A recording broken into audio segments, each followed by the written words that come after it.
السلام عليكم ورحمة الله وبركاته. ولالكيغ اسكابولد iyo walaashida iskaabulad ahay waxa jirta duco hadaad ku duceysatid oo Allah subhanahu wa ta'ala sida ugu dhaqsiyaha badan uu ku siinayo zawj ama zawjad saalix ah. walaalayaal ducadan hadaad si niyada ugu duceysatid insha Allah biidnillah waad helaysaa zawj ama zawjad saalix ah ayaad Ilaahay ka helaysaa. oo walaal ducada tani maxay tahay?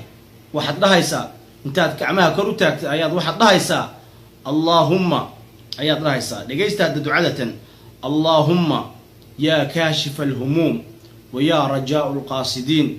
Allahumma ya kashif al-humum wa ya rajaa al-qasidin زوجنا وأغننا بحلالك عن حرامك يا الله يا كريم يا الله يا كريم يا رب العرش المجيد أرحمنا برحمتك يا أرحم الراحمين.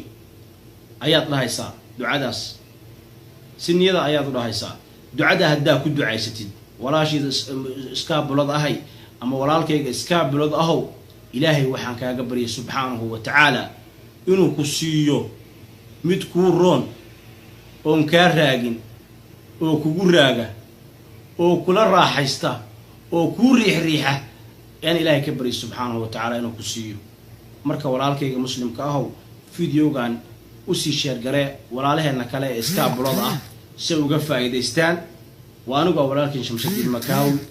السلام عليكم ورحمة الله وبركاته.